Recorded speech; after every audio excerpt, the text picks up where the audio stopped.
Hello team, welcome to another ATP Geopolitics video with myself, Jonathan MS Pearce. Your Grow More news update. First part there for the 17th of March 2025. Let's start with the Ukrainian general staff figures for the Russian losses for the day before. All the usual caveats apply as ever, and you can find them in the description to the video below. 1,210 personnel lost is down from yesterday's 1,400, but still pretty significant number. It gets interesting when you have 19 tanks listed. Another really weird spike of tanks, taking the number to about double the daily average. And I can only think that they are using them as glorified APCs, because you wouldn't have just massive tank attacks without having the requisite number of AFVs to support and so on and so forth. That just doesn't happen. So like I've said before, I think they're using tanks in ways that is suboptimal. Or are suboptimal, and we have seen evidence of this by looking at Andrew Perpetua's loss lists recently and seeing that a number of tanks have been listed as tracked guard and sheds, which indicate that that is indeed how they're being used. So 19 is interesting, especially when we've got troop carrying AFVs down at 11. Artillery systems at 37, so that's almost double the average. Yesterday was a huge number, I think 78 was it? Artillery systems on the list, today 37, so under half of that, but still over the daily average. Yesterday was just a massive spike. One multiple launch rocket system, 101 vehicles and fuel tanks, and one piece of special equipment. So there's a few interesting stats thrown in there. We do have an Andrew Perpetual loss list, down on the number of deaths that he has marked. I mean, it's a pretty macabre thing to be doing, but an interesting statistic, remembering, of course, that all these numbers are human beings. Even if we think, they're Russians, they're invading, etc., etc., I have long said that they are victims of national brainwashing. So they themselves are victims, even though the Ukrainians are the ultimate victims here. The Russian attackers are largely victims of the Russian society that has been developing these people over decades and generations. And it is now a dictatorship under Vladimir Putin producing these, unfortunately, unquestioning individuals who are forced into doing horrific things in Ukraine. Now, the loss list that Andrew has produced today shows that the Ukrainians have actually lost more combat assets than the Russians. And the Russian, even though the overall numbers are about equal, about 1-to-1 there, it isn't in terms of the categories. So the Russian losses are largely bolstered by ATVs, all-terrain vehicles, things like golf buggies and quads, and a lot of civilian vehicles, and that lifts it up to about a 1-to-1. We're going to look at the Ukrainian losses first. We have some artillery pieces here, including actually quite a range of them, some old Soviet kit there, and then some very old Soviet kit, D-30 thrown in. Nothing too significant. Tanks, a track guard and shed of the Ukrainians, and a T-80 there, both damaged. Then we have just a couple of infantry fighting vehicles, an AFV, and then a host of APCs, almost 10 of them. We have American provided, or probably American provided, at least that's where they're originally from. The M113s, 5 of those, 2 Strikers, a couple of BTRs, most of them irretrievably lost. And MRAPs, 3 out of 5 irretrievably lost. And they are all Western provided or indigenously made. No old Soviet kits in the MRAP category. We have a captured Humvee, not unsurprising given what's happened in Kursk, and then a single ATV and a bunch of civilian stuff, but mainly damaged actually rather than destroyed, which is, I think, worthy of note. Quite unusual there, but look at all of those grey inputs into the list there, and only one of them is brown in terms of destroyed against damaged. And you look at the Russian list and you have far more destroyed. But it's worth noting that they have far fewer combat assets lost yesterday. Is that a result of not having those vehicles to hand? I don't know. We are seeing very large numbers consistently in the vehicles and fuel tanks category on the Ukrainian General Staff lists, and not always high numbers in, say, AFVs and tanks, although today tanks very high. But Andrew's list from yesterday gives you just on the visually confirmed, of course, on the socials. So it doesn't always, it's not going to track one-to-one with this. It won't track one-to-one anyway. Nature of what's on the internet isn't going to be, there's not going to be everything on the internet. And also there will be a lead time. So these 19 tanks will probably turn up over the next week on the socials. But anyway, this list has 3 tanks. 1 is destroyed, and that's a track garden shed. So that's just from the number here is too small, really. But just the point of fact that a third of those are tracked garden sheds, third of the tanks there, but that is only 1 out of 3.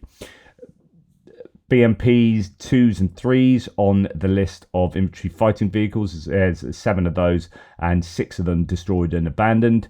A single IMV, and then onto trucks. ATVs, a lot of ATVs, buggies, golf buggies, quads. Most of those destroyed or abandoned, so irretrievably lost. And with the civilian vehicles, about half of them destroyed. So that is a significant difference from the Ukrainian list. And then we have some motorcycles. He separates out the motorcycles, now puts them at the bottom, and which is quite useful. We get to see that that there are a number of motorcycles being lost on a daily basis. So that's the loss list there. We'll move on to War Translated, talking about a Russian volunteer describing the operational specifics of Ukraine's heavy Vampire drone bombers. Let's go through this just quickly. It's just a 2-page one here. There's quite a lot of data to go, quite a lot of info to go through. Okay, so this is a Russian. Oh, dear friend, this is a topic I could talk about for hours because it hurts. It hurts badly. So badly, in fact, that a whole project, Malleus Maleficarum, was created by us a year and a half ago for this very purpose, followed by a channel of the same name. Its goal was and remains to fight against the enemy's large aggro drones. They're called aggro drones because you use these in agricultural businesses to do things like look at your land and even stuff to do with crops and whatnot, to the point where Chinese businesses are sending drones to Russia under the pretense that they are agricultural drones. And actually they aren't. They're going to be used obviously for war, but that's how they get around sanctions. Anyway, therefore, perhaps with your prompting, we will lay out the current state of the situation in great detail. So these are your larger drones. Usually your hexacopters might be octocopters. Sometimes you get really big quadcopters, so 4 sets of propellers. But mainly we're talking about hexacopter 6 sets. Here I'll briefly touch on some of the problems and aspects you mentioned in your post. 1. The enemy's large drones, aggro drones, industrial drones such as Baba Yaga, Vampire, etc. are a field the enemy has been developing for a long time, seriously and systematically. Their priority is nighttime strikes on large infrastructure and equipment. However, depending on the situation at a given section of the front line, the enemy also uses them during the day. The tactics of their use and systematic deployment are constantly being refined and improved, both in the key tactical aspects and in the finer details. The key factor is a systematic approach. For example, reconnaissance by wings during the day, marking where and how artillery is positioned, tracking movement routes, followed by nighttime reconnaissance with wings or Mavic 3T drones. And Mavic 3T, those nighttime optics drones that we have fundraised for with Jigger's Paw. We have got a whole bunch out there, and we've finished that fundraising campaign. So just to let you know, this is how they would fit in potentially. So nighttime reconnaissance with wings. So wings will be fixed wing drones. Mavic 3T drones, if the distance allows, so that later a heavy drone can be dispatched to strike. Use of Starlink for communication on these drones. A classic Baba Yaga. Pre-programmed flight path with manual control only at key moments or when striking, question mark, check. Advanced antennas that bypass jamming. Some vampires haven't. So these are questions and he answers them. So, okay, let's start again. Use of Starlink for communication on these drones. A classic Baba Yaga. Pre-programmed flight paths with manual control only at key moments or when striking. Check. Advanced antennas that bypass GPS jamming. Some vampires have them. Backup communication methods. One drone has Starlink, a control video radio channel, and a Lugacam operator SIM card. And that's not even mentioning the use of FPV kamikaze drones with high explosive warheads to take out air observation posts and crews firing at aggro drones, but we'll cover that separately. The point is this: A, the enemy has a huge technological lead, in bold there. Huge technological lead over us in the use of large industrial drones. B, they are, again, bold text here, constantly improving, both technically and tactically. 2, the enemy's Baba Yaga prioritize targets worthy of a large payload. Command posts, tanks, self-propelled artillery, stationary towed guns, ammunition depots, etc. As you can see from the list, the main focus is on tank and artillery units. That means these units should also prioritize the fight against aggro drones, and this is where things get interesting. This is what we constantly face within the Malleus Maleficarum project. To put it briefly for now, equipping unofficial air observation posts, PVN. Of course, unofficial, how would you even include them in the official structure? There are still only a few units that approach the issue systematically. It only works when PVN isn't sporadic, but a network of PVN, that is unofficial air observation posts. The network has communication and can coordinate actions from target detection to tracking and destruction. And 3, the network is equipped with the necessary gear, weapons and tools, and we're not even talking yet about heat-seeking autonomous drones, which cost as much as 2 Baba Yagas, or interceptor drones. That's a separate deep dive topic. Even basic issues arise. For example, in tank and artillery units, there's an immediate problem with machine guns, which aren't standard issue. Where to get them, how to justify and arrange them. That's another separate topic. The machine gun or rifle needs to be prepared. Most work is at night, so it needs a thermal or night sight, which is also to be sourced somewhere. I won't even go into tripods. We've distributed nearly 1,000 of them already. Drone detectors, thermal monoculars, comms gear for teams, laser pointers. There's too much to list, but even that's not the biggest issue. The main problem is organisation and training of PVN teams, again, observation teams. And let's not even mention that air defence battalions and electronic warfare companies of brigades and regiments are formally tasked with fighting aggro drones. They face the same problems as above, plus their own unique set of challenges. This is a quick rundown of key points on the issue, but it requires a systematic analysis of coverage. That's exactly what we'll be working on soon. Fortunately, after 1.5 years of the project, we've gathered plenty of information. So 1.5 years of the project, though, that's back to me, they're still facing these challenges. It is worth noting, though, that the Russians up in Kursk have used their Rubicon drone team, and I did see I should have it here, and I've misplaced the link, but there was an analysis of what they've been up to and how they are going to move that down. I did talk about it the other day with one such analysis, but there was another one talking about how they're going to move down what they have learnt up in Kursk. So that Rubicon unit with their fiber optic drones that go and do lots of reconnaissance, and then you hit with FPV drones and stuff. They are going to be bringing those challenges to the Ukrainians elsewhere, and there are claims that it was an absolute crushing blow to the Ukrainians, where they lost Kursk that quickly. If that happens elsewhere on the front line, you've got serious problems. The Ukrainians have serious problems. So I think there's going to be some real worries from what came from Kursk. Okay, some footage. This is some Magyar footage showing the destruction of a Russian 122mm multiple launch rocket system BM-21 Grad, hidden in a hangar in a Prokros direction. And this is what drones can now do, of course, which is to find targets, fly into hangars, and then... I literally just muted that. So flying into hangars, I presume this is at night, and then be able to locate a target. And here we have a Grad that's parked up, and they're all getting quite excited there, and he's talking through the whole process. And then I guess it's a bit of a bang that's going to happen there as they take out that Grad, BM-21 Grad. And the thing is, you can be so precise, which is, you know exactly, there you go, you can see how excited they get. You know exactly where the weak spots are, and here, when it's not moving, there's no one trying to take you down, this is parked up in a hangar, you can just spend your time making sure you hit exactly the right place on that piece of equipment. Кофточку, давай, давай! Вот так вот. Понял? Тимерка, погнали!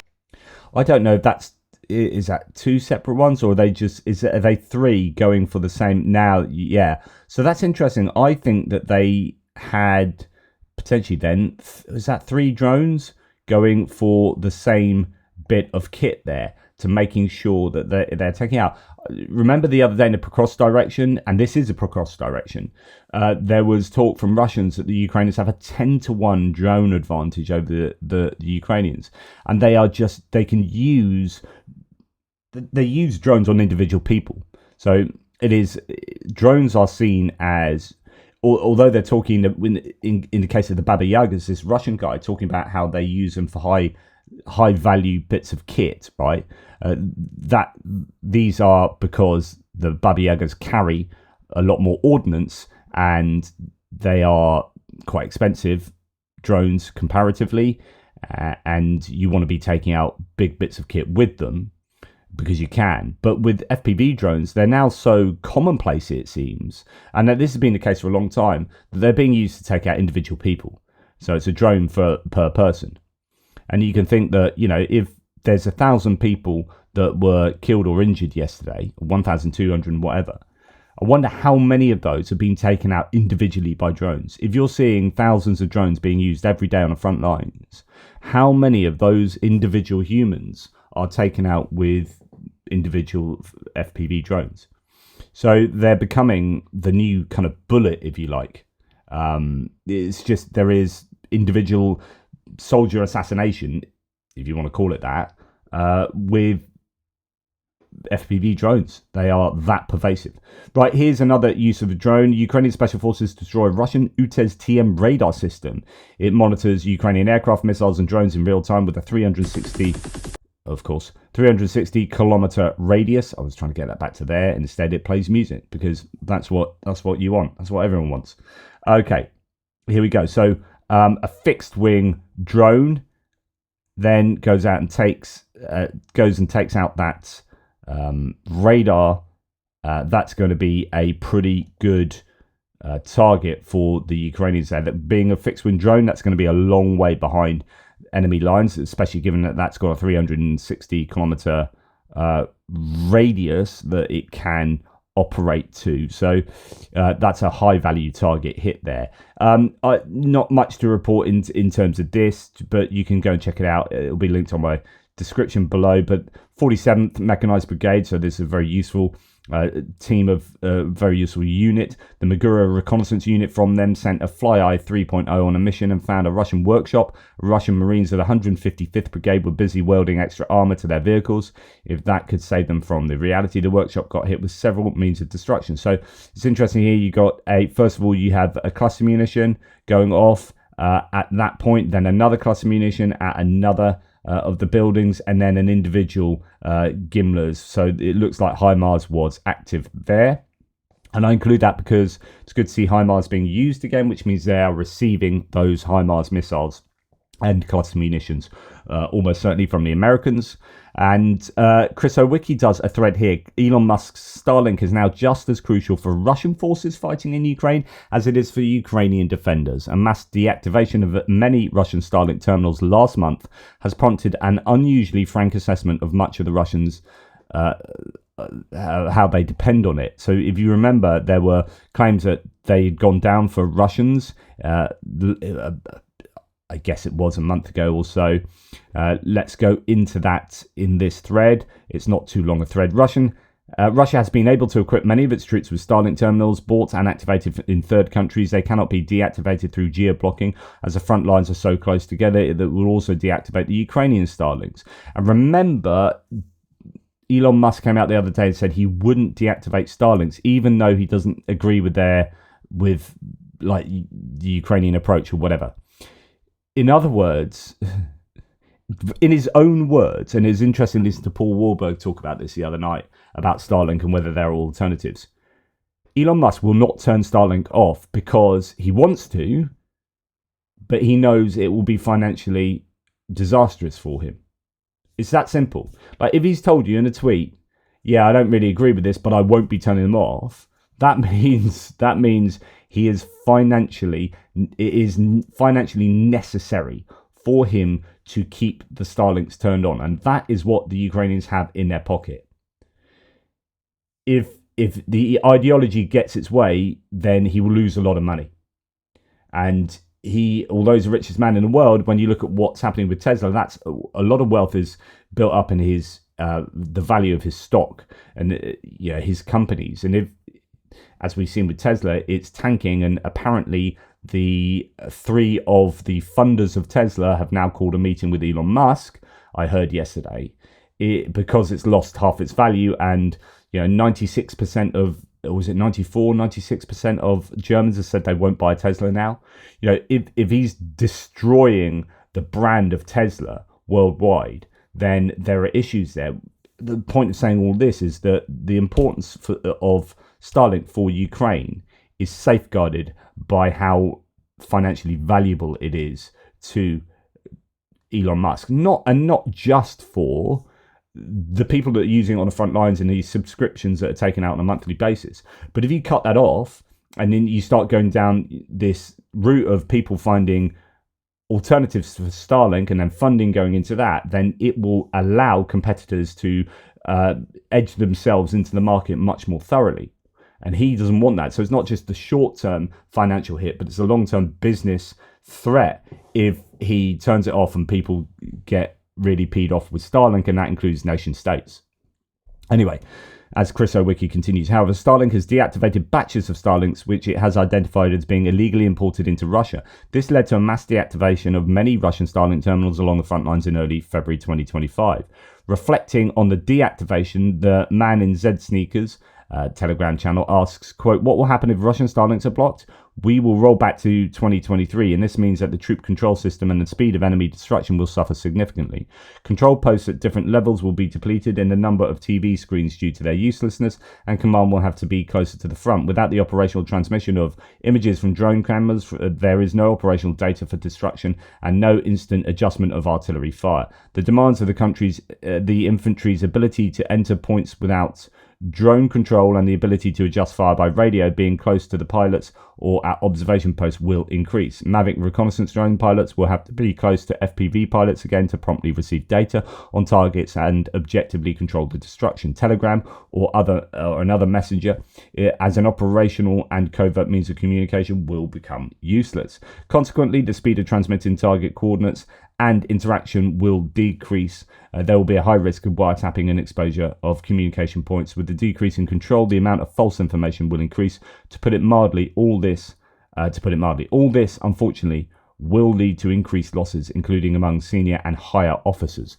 Now, what's frustrating for me is that if Elon Musk was actually on side, if he had a decent moral bone in his body, if he could understand global geopolitics, he would be quite easily, I mean, they say you can't geoblock it and then admit that they were geoblocked. So you can geoblock these. It probably takes a lot of time to find out exactly where they're being used. But you could, if you had a department of people who was setting about, their daily job was to geolocate exactly where these Starlinks are being used, and you can map them onto the latest intelligence mapping, then you could turn off Russian Starlinks. If you really wanted to, you could turn them off. You would if you could, you aren't so you can't. Or in this case, you aren't because Elon Musk doesn't want you to. So obviously he's getting money for the subscriptions being used by the Russians. He has no interest really in geo-blocking the Russian usage, and that probably came from the DoD oversight of Starlink being used, and they're paying for a bunch themselves, and they've got Starshield is the Elon Musk's military arm of Starlink and SpaceX and whatnot. It might be that the DoD was responsible for that happening, but Elon Musk himself's not going to really want to bring that about, which is a real shame, because I think you could damage Russia's ability to operate on the front lines really seriously. Okay, a bit of sabotage, some arson coming from Novosibirsk in Russia. Good news coming from the Legion's Resistance. I think this is the Legion of Russia, Free Legion of Russia. Another or was it Legion of Free Russia? I don't know. Another communications tower has been burned down. A partisan approached this task effectively and efficiently. Now the nearby Oman in Novosibirsk will have problems with communication, and it will be much more difficult for them to carry out their police tasks for the Putin regime, the Legion's resistance informs. So that's good news there. Right, moving on to strikes. It's not a massive amount of news coming out, and I've already spoken for 25 minutes. Not a massive amount of news coming out from both Ukraine and Russia in terms of strikes. 174 Shaheeds were sent last night, so it's a huge number. 90 were taken out by conventional means, 70 by electronic warfare. That leaves a big 14 out of 174 is a fair amount of drones to have got through, and they are consistently getting through in those kind of numbers. That's going to be causing issues, and we're hearing that there are some power issues coming from last night.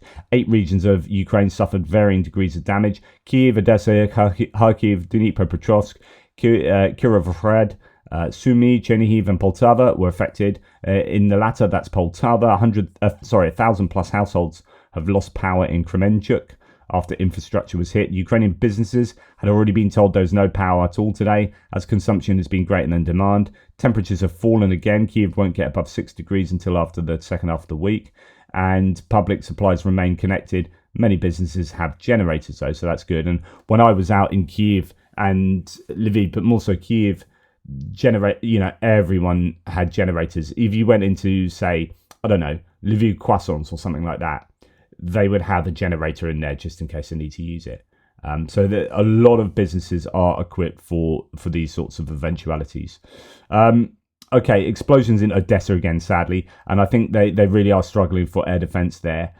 There is talk about the Ukrainians having run out of Aster-30 missiles for the SAMT. That's the Patriot air defense system equivalent that the Europeans of Eurosam makes, that the Europeans have provided. France and Italy combined, they have 2 of those systems.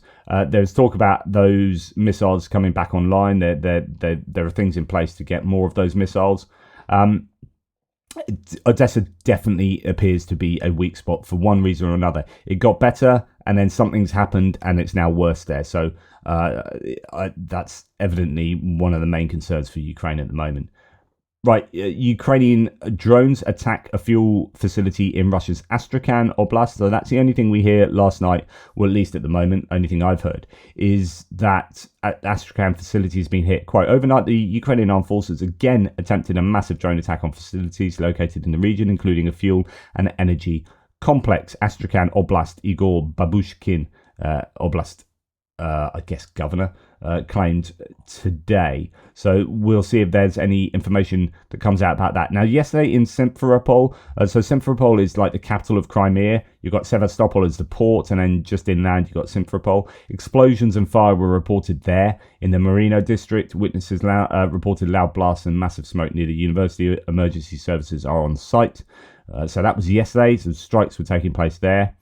And then just to give you a visual of Tuapse, so this is just that single, it's frustrating that it's just a single oil tank that was hit and caused 3 days of burning. It just shows how much oil burns in those things. But I wonder why they don't hit places that are already in trouble and burning. I wonder whether the fire and the flames and the smoke might play around with missiles' ability to strike.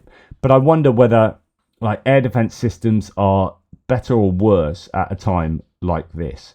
Like, I always think, well, it's been hit, I would just hit it again the next night in a couple of, not to double tap it, not to hit emergency workers, but these other oil tanks that need to be taken out. And I wonder how much damage this does to the entire infrastructure.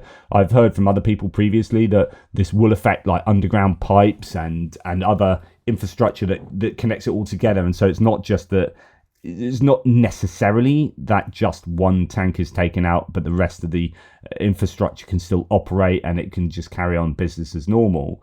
But actually it might have, even a single tank like this getting taken out might have a more fundamental effect on the operation of the plant.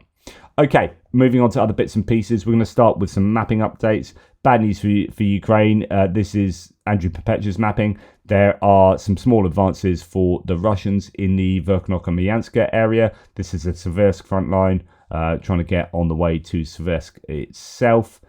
So that is a challenge for the Ukrainians as the Russians are moving on to some degree there. It's not huge, but it is a place where just above there, you've got that chalk pit of Bila Horivka. This is a worrying area as far as I'm concerned for the Ukrainians. Now, we heard that the Voice of America shut down, or it's not fully shut down. What they've done is they've basically got rid of all the staff. My speculation is they're going to bring in new staff, a bit like what they are doing with the ONA, which is the long-term strategic planning for the military. They're getting rid of the staff, but they're keeping it as an entity. And I'm sure they're just going to repopulate it with people who are ideologically aligned to Project 2025 from a military point of view. And they're not going to see Russia and Putin as the enemies anymore. And this is, I think, what's happening with VOA, which is they're realigning what VOA is all about, Voice of America, as the kind of like pro-American, pro-freedom, pro-democracy information media site. And you can include Radio Free Europe and Radio Free Liberty in this, but mainly with VOA.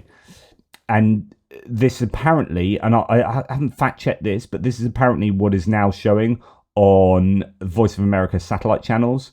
This is what they're broadcasting now. Some people are saying it's a precursor for like Trump TV. Literally, it could be something like that, but I don't know.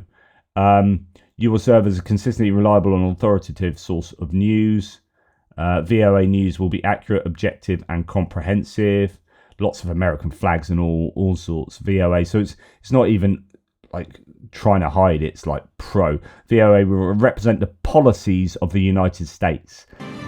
That's the key. That's the key there. It will represent the policies, and the policies are basically going to be culture wars stuff, no doubt. I mean, it wouldn't surprise me if this is all going to be like anti-abortion. Talking about how horrible trans people are, stuff like that. It just wouldn't surprise me. VOA will represent America. Voice of America. So, I mean, you could argue that, yeah, of course it's that's fine and that's what it is. But I just get this idea that it's going to be fairly insidious culture wars creep, and it's not going to be about democracy and freedom. They've got if you got rid of all the people that were doing that work, and you're going to get new people in, then that work you were doing is not important anymore.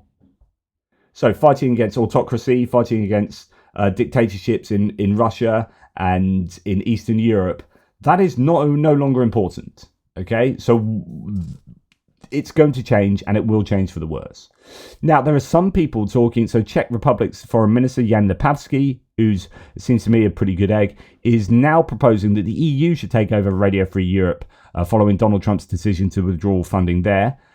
I think this is a really good idea. So I've long said, right, what's frustrating about defunding all of what, you know, the US global media output is that this comes at exactly the wrong time. So I've spent 3 years talking to you about disinformation and proposing ways of fighting disinformation. And I said we do need to be spending money on countering disinformation. In other words, you need institutions like this to do that job. So to then go, right at the time when we need this most in the world, we're going to stop it.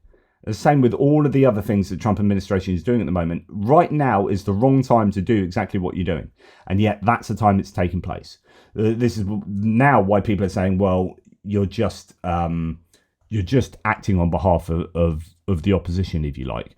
This is, like Richard Stengel here says, I'm not making any inferences, but from distancing the US from NATO, promising that Ukraine won't join, ending the FBI's Foreign Influence Task Force, eliminating Radio Free Europe, Voice of America, and foreign aid, Trump is fulfilling all of Putin's dreams, right? That's exactly how I feel. So this is exactly at the wrong time. But the EU needs to be promoting itself and its values and its ideology and its ideals, right? And they need to combat all of that coming from Putin and the Kremlin, and indeed China, Iran, and North Korea. And so taking on this from an EU point of view is absolutely what should happen. I 100% agree with Jan Lipavsky here that all of those workers, journalists, those institutions, just say, right, we're going to take over. I mean, this will be a really sound investment. It's already up and running. You don't have to build this. You don't have to, this is relatively low cost way of doing this. Rather than starting from scratch, yep, we're going to take this on, and this could become our center of disinformation, counter disinformation.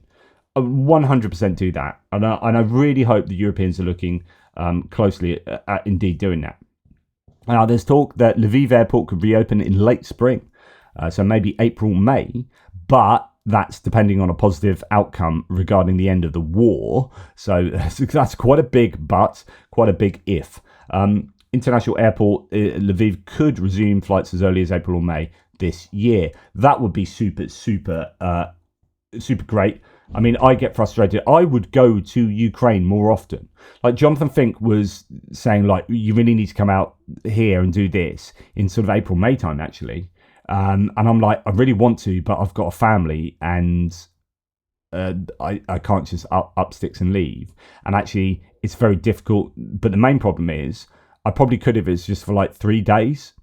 Just fly there, do some stuff, fly back, 3 or 4 days. But because it takes 2 days to get in and 2 days to get out of Ukraine, because you have to get to Poland and then you have to get on a train across the border and all the way to Kiev, that is, or even to Lviv, is just a ball ache. It is really, really difficult. So this is hugely important and will have a massive effect on money coming into Ukraine as well. More people will travel to Ukraine, I can guarantee it.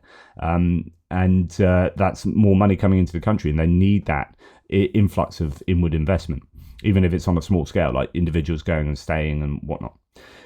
Right.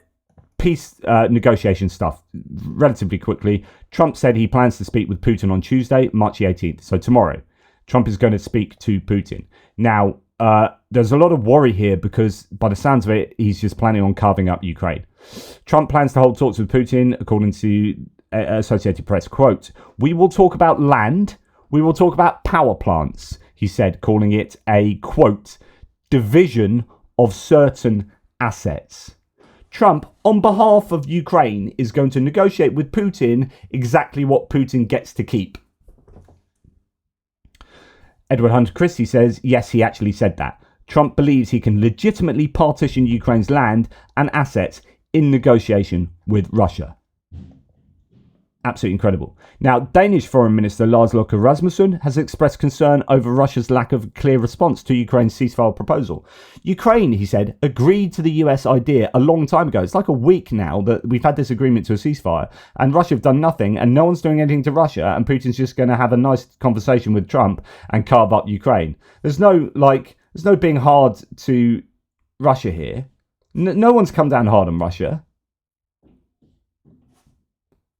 They've said no, and everyone's like, oh, what? Not everyone. And the US is like, oh, okay, no. I mean, we did say, like, really hard sanctions and stuff, and we'd be harder to use, like, no one's ever seen before. But, can I get you a present? Do you like coffee? Should we go for a coffee? Do you like croissants? Do you like MAGA hats? Can I get you a MAGA hat? What are you doing? So he's absolutely right. Putin's silence doesn't inspire much hope. US silence doesn't inspire much hope. Now, I felt I wanted to be sick into my mouth this morning because you wake up and you think, what is the US going to have done to help Russia today? Something's going to have happened. And I wake up and lo and behold, yes, it has happened. So the US is withdrawing from the group investigating the responsibility for the Ukraine invasion, according to the New York Times. The decision is the latest indication of the Trump administration's move away from holding President Putin of Russia accountable for crimes committed against Ukrainians. As Alexandra Povorozhnik says, I've barely woken up 15 minutes ago and already want to scream and cry and throw up. This isn't just following national interests or cutting back on unnecessary costs. This is helping a fellow dictatorship get away with countless horrific crimes. Justice Department has quietly informed European officials that the United States is withdrawing from a multinational group created to investigate leaders responsible for the invasion of Ukraine, including Putin. I don't know what more to say. The United States, sorry, not the US, Trump administration, because there are many, many good people, and many of you watch this channel. What the freaking hell are you doing? US to withdraw from that group. Decision is being announced today in an email to the group's parent organisation, European Union Agency for Criminal Justice Cooperation, Eurojust, according to the New York Times. Hague-based International Centre for the Prosecution of the Crime of Aggression against Ukraine is a judicial hub supporting national investigations into the crime of aggression committed by the Russian leadership, including Putin and Moscow's allies against Ukraine. But because, of course, the US is now an ally to Moscow, that they'll be investigating themselves. I don't know. Shashank Joshi, who is a defence correspondent for The Economist, so he's not some kind of lefty liberal, yeah, but he's serious on defence and strategy, is getting increasingly angry with the US position at the moment.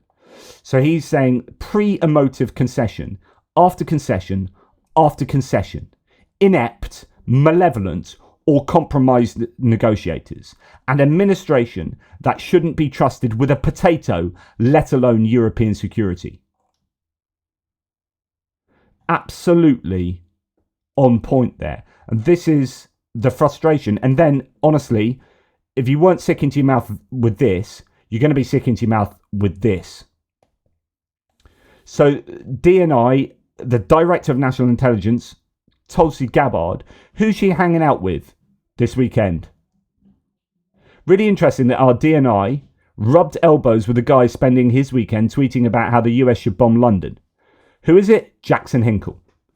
Jackson Hinkle is hanging out with Tulsi Gabbard. Jackson Hinkle, which it might as well be Scott Ritter, it might as well be Douglas McGregor. What the hell is going on? To the point where, as I said earlier, Richard Stengel said that Trump is fulfilling all of Putin's dreams. And Oliver Carroll then says, at this stage, I don't know what is better for Ukraine. That it's front view for Trump to use and abuse in his reality show, or that Trump forgets about Ukraine completely. My opinion is the best hope for Ukraine is that things go so crazy bonkers in the US that Trump just forgets about Ukraine. I'd rather the US forget about Ukraine, because at the moment they're doing more things to harm Ukraine than help them. Although they do need the intelligence sharing, they do need the rest of the aid that has been previously promised, but there's nothing new coming, right? It's just keeping what was in place, and that will keep getting less and less and less as they run out of that aid that has been previously apportioned. But everything else, this is just not helping. I'd rather Trump just forgot about Ukraine and just like, oh, look, let's play golf. Anyway, thanks for watching. Take care. Speak soon. Toodle pips.